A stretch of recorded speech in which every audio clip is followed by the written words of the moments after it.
Hello, hello, hello. It is Toria Howard, your real estate educator, and I am here to educate you. Of course, I am a licensed real estate agent here in the beautiful city of Detroit and the surrounding areas, beautiful state of Michigan, and I am here to assist individuals and families on how to increase their financial IQ so they can invest in themselves with a financial strategy, either with an investment property or their own personal property. And I do that in countless of ways. But the one thing that I do is educate you with my videos. So today we are talking about, we in 2026. So we're just talking about some new strategies, and today we're going to be talking about rent versus buying in 2026.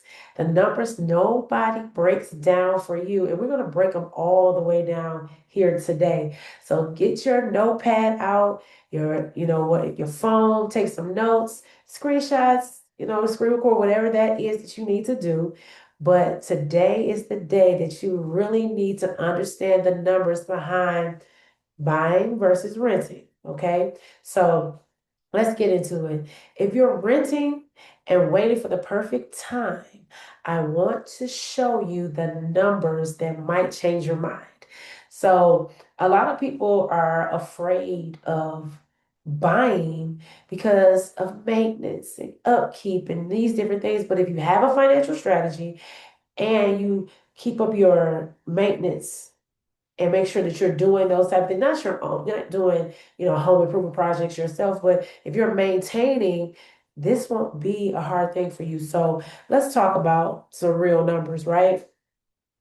Renting is predictable but not stable. In some areas, rent is continuously to increase, whether it's $50, $100, $150, somewhere they're increasing $200 to $500 in rent. And the reason why some of this is happening so rapidly is because appreciation in these areas are climbing and home values are going up. So if you're in an area where home values are going up, your rent is going to climb drastically as well. So you need to make sure that you understand, right? Rent increases are not equal to fixed mortgages. And you can decrease your mortgage over the years by paying an extra principal payment every month, or splitting those payments where you pay half on the first, other half before the 15th, and decreasing those payments, if your lender allows you, whatever that is. But there are strategies around, decreasing your mortgage quicker. Your rent is not going to decrease, it's most likely going to increase. There's no equity built. And equity is, your home value versus how much you owe. So for instance, my client just bought a home for 110,000. She has a comp for 185,000. She did some improvements. Her home value is now at 130,000. So she has $20,000 of built-in equity outside of when she does all the improvements like the other home in her neighborhood. She's going to have that. She's going to have almost $100,000 in equity, and she's in an area where there's rapid growth of appreciation. So it's going to go even higher than that. So you want to buy so you have the equity, and the equity you can use that as money to use, invest. You always want to use your equity to improve your home or something that's going to bring you cash flow or buy other assets. You don't want to use it for nothing else. And you don't have any tax benefits as being a renter. Now, you can use it as a tax write-off for, like, if you use it as a home office or whatever, a room in your home, but you have substantial tax benefits becoming a homeowner. So, for example, a $1,600 rent today can be $1,900 next year, and you still don't own anything. You're paying somebody else's mortgage who is owning. And I know, people are gonna be like, well, owning a home is a liability. Owning a home is this and that. You can turn your liability into an asset in countless different ways. So, excuse me. So buying is about control, not timing. That's what you want to understand. So you have fixed housing costs because you're going to know, excuse me, how much you're going to know exactly how much your home is going to be year on year because you have your amortization schedule, which is your schedule of your mortgage. And if you pay the extra principal payment, you're going to have a you're going to have a decrease. And once you get to a certain amount of years, it's going to decrease automatically anyway, even if you don't pay the extra principal payment. But you might have a PMI, which is uh, an insurance for FHA loans for um, people who have lower credit scores generally, or a certain amount of you get a certain interest rate on at home. You're not paying the typical 20% or 5% or whatever. You might have a lower, not interest rate, but down payment. A lot of people have paid like percent down payment. You have a PMI on there, which is a mortgage insurance for the mortgage company, and that falls off after a certain amount of time. So after that, your mortgage is going to decrease anyway. You might be able to get lower insurance costs because your mortgage is fixed based on your principal, interest, taxes, and insurance, PITI. And you can decrease your principal by paying an extra principal payment, but you can also, renegotiate your insurance every year, which you should be doing anyway, to see if you can get a lower rate that can decrease your mortgage as well. And then equity leverage. You want to use your home as leverage, either to buy another home or to rent that home out and elevate to another home. You become a landlord, or using that to buy, use your equity to buy a business or buy stocks or pay college tuition. People use their equity to do a lot of different things, so you can do that as well. That's why home ownership is so important, because you want to use it as leverage to increase either cash flow, assets, or invest in something that's going to give you an ROI. So, for example, even a $10,000 equity gain in money is money renters never see again. So you have money in your reserves as a homeowner that you can use at your disposal, but hopefully you're only doing it to use it for, things that's going to make you more money, but you still have something that you can use in order to be able to leverage. Now, of course, your credit score gotta have, be whatever that is for your mortgage company, you need to find out. But you can use that equity as leverage. So, real monthly cost comparison. So, rent versus mortgage, which is taxes and insurance. So, with rent, you're just paying your rent, and you might have your water bill, your utilities, other administration fees, trash collection, pest control, um, and trash. Did I say trash? I might have said trash. They might have different ancillary fees outside of just your rent. Your mortgage is the same thing. You just have your mortgage, your taxes, your insurance, your interest, which is all in one payment. And it could be the same amount. If you're paying $1,600 in rent, you can get that same $1,600 with the principal, interest, taxes, and insurance. And you're still going to have your utilities, your water bill, um, your your lights and your gas, your pest control, maintenance. You still have the same thing, but with your home, it's yours. You can do whatever you want, and you're gaining equity to help you leverage to do something else. So that's always a great thing. Um, Buyers feel broke at first because it seems like you've paid out a lot of money, because you paid for your inspection, you paid for your appraisal, you paid to move, right? Moving and finding a job is like one of the top two things for me. I don't know for you, but for me, it's kind of like the most irritating thing. And you spend a lot of time and energy. And with buying a home, it's a lot. You got to buy furniture, you know. But in the long term, it's a win because your payments are going to decrease instead of increase. So yes, you're paying a lot up front.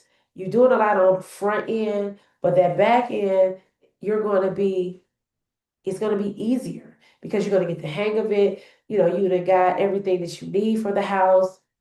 At that point, hopefully you're not financing everything and running up credit cards. But that's where the reserves come in.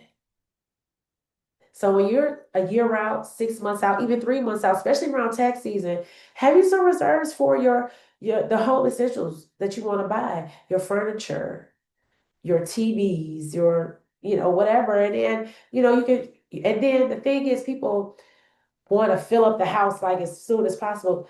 You can do a room by room. You know, you might have, if you have children, they already probably have all their things. But if you want to buy them a new bedroom set or whatever, but they might not need that right away. You might not need a new bedroom set right away. You might say, for instance, you got a 4 bedroom house and it's only 3 people occupying a room. You have an extra room, or 3 people in the house, and maybe you only occupying 2 rooms. You don't have to fill up those rooms yet. You can have some time to pace it. So don't do everything up front unless you have some type of reserve, and that's what you should have. Use that tax return as that reserve. So how buyers use equity as a strategy, right? You have to use a strategy, you have to be strategic when you're talking about using your equity. So you talk about home equity lines of credit, okay? Use a home equity line of credit to improve your home, or some people use it to, you know, pay down some bills and then they only have that one small payment. So for instance, if you have high credit card debt, some people consolidate their credit cards by getting a home equity line of credit and then use that to pay down those high credit card bills. You could buy it to invest in properties, investment properties. Use your equity from your home to invest in other properties. Use it as business capital. Like I said, pay off debt.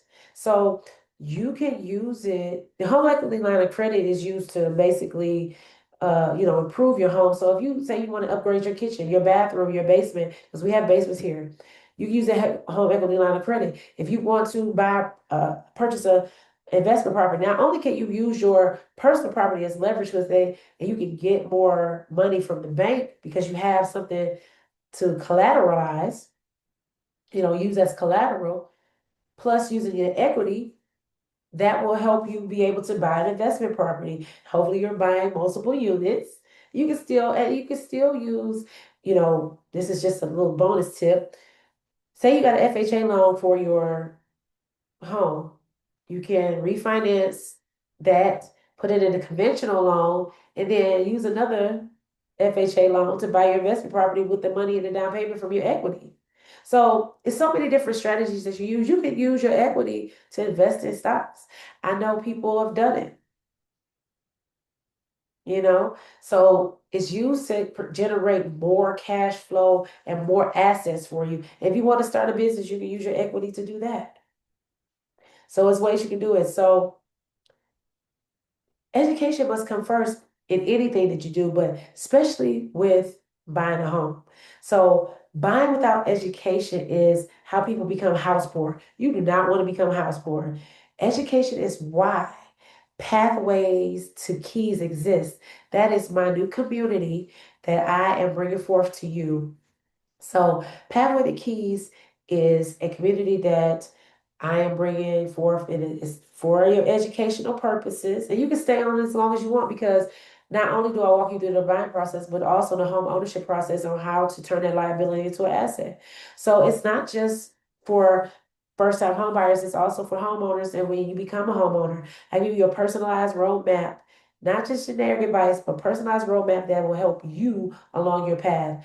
I help you with credit, income, savings, and how to strategize on buying the right home in the best neighborhood, especially here in the Detroit and the surrounding areas that works best for you and your family.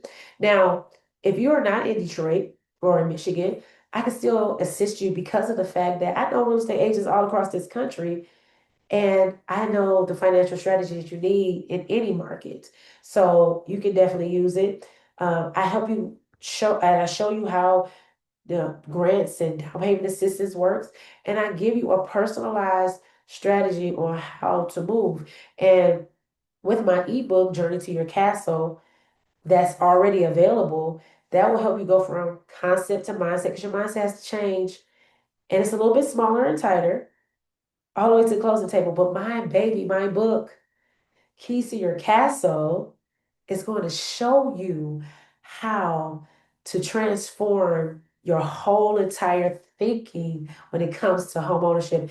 I give you a workbook. Yes, I say it's a workbook. I'm a teacher, I'm an educator. So I created this workbook for you so that you can walk through every single step of the process from credit to finding a lender, to finding a real estate agent, to the inspection process, how to check off and how to look for things, how to walk through the appraisal. You can do your affirmations, your goal setting, your budget in there. All of that is going to be at your disposal. Physical and also digital copy. So that pre-order is coming soon. So definitely look out for that. But Pathway to Your Keys is a community that you definitely need to join so that you can be more educated. Generational wealth does not come without the knowledge. So you need to make sure that you have the knowledge, and I give you that. So before you sign another lease, book your Pathway to Keys session and let's run the numbers and let's see what works best for you. So reach out to me. That link is going to be below. Make sure you get that Pathway to Keys session booked, and let's see how this is going to work for you. So have an amazing day and reach out to me on all of my social media platforms.